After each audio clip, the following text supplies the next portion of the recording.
இப்போ பார்த்தீங்கன்னா உங்களுக்கு தெரியும், இது வந்து பார்த்தீங்கன்னா வண்டி வந்து ஷோரூம் சர்வீஸ் தான் பண்ணணும் வந்து கஸ்டமர் சொல்லியிருக்கிறாரு.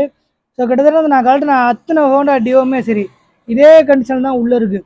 நீங்கள் வாட்டர் வாஷ் பண்ணுறீங்க, ஆனால் உங்கள் வண்டி எந்த லட்சத்தில் இருக்குன்னு பாருங்கள். யார் கிட்டத்தட்ட வந்து நான் 20 டியோ கழட்டியிருக்கேன் பெட்ரோல் ஃபில்டருக்கு மட்டும். அத்தனை டியோவிலையுமே வந்து இதே கண்டிஷன் தான் இருக்குது. ஆனால் புது வண்டி தான், எல்லாமே ஷோரூம் சர்வீஸ் தான் பண்ணிட்டு இருக்கீங்க.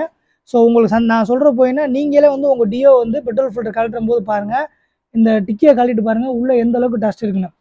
ஸோ ஷோரூம் சர்வீஸ் பண்ணிங்கன்னா நீங்கள் வந்து பக்கத்தில் இருந்து சொல்லுங்கள், இந்த டிக்கியை பாக்ஸை கழட்டிட்டு சர்வீஸ் பண்ண சொல்லுங்கள், பெட்ரோல் ஃபில்டரை அவசியமாக மாற்றுங்க. இந்த அளவுக்கு இருந்துச்சுன்னு வச்சுக்கோங்களேன், உங்களோட பொருள் தான் வந்து வீணாக போகும். சம்டைம்ஸில் ஒயரிங் கிட்டலாம் வந்து ரொம்ப ஃபால்ட் ஆகிரும், இருக்க காயெல்லாம் பிரச்சனை வரும். கழட்டிட்டு வாட்டர் வாஷ் பண்ணுங்கள். அடிக்கடி பண்ண தெரியலாட்டியும் ஒரு 5000 கிலோமீட்டருக்கு ஒருக்காச்சும் இந்த வாட்டர் சர்வீஸ் வந்து இதை கழட்டிட்டு பண்ணுங்கள். நான் கழட்டின அத்தனை வண்டிக்குமே இதே கண்டிஷனில் தான் இருக்குது. ஏன்னா ஹோண்டா டியோட ஒரிஜினல் பார்ட்ஸ் தான் நம்ம வாங்கியிருக்கோம். அதாவது பார்த்தீங்கன்னா 386 ரூபா. நான் சொன்ன மாதிரி புதுசு எந்த அளவுக்கு இருக்குன்னு பாருங்கள். அதே மாதிரி வந்து பழசை பாருங்கள். யூஸ் ஆகிடுச்சுன்னா உங்களுக்கு வந்து கலர் மாறும். ஆனால் வந்து பார்த்தீங்கன்னா ஃபுல்லாக டஸ்ட் இருக்குது. நீங்கள் இந்த 70 ரூபா 80 ரூபாய்க்கு வந்து ஃபில்ட்ரு வாங்கி போட்டிங்கன்னா இந்த ஓரிங்லாம் வராது. அதே மாதிரி இதில் ஒரு ஓரிங் வரும். ஸோ இந்த பாக்ஸ்லாம் வராது. ஆனால் சாதா தான் 70 ரூபா 80 ரூபாய்க்கு கிடைக்கும். ஒரிஜினல் வந்து பார்த்து வாங்கினீங்கன்னா வந்து 386 ரூபா. ஸோ நீங்கள் எப்போ பார்த்தாலும் சரி சாதா ஃபில்ட்ரு வாங்கி போடாதீங்க. எங்களுக்கெல்லாம் கிடைக்கிறதில்ல, உங்களுக்கு கிடைக்கிது. நிறைய பேர் கமெண்ட் பாக்ஸில் சொல்கிறீங்க. கிடைச்சாலும் தயவு செஞ்சு சாதா ஃபில்ட்ரு போடாதீங்க.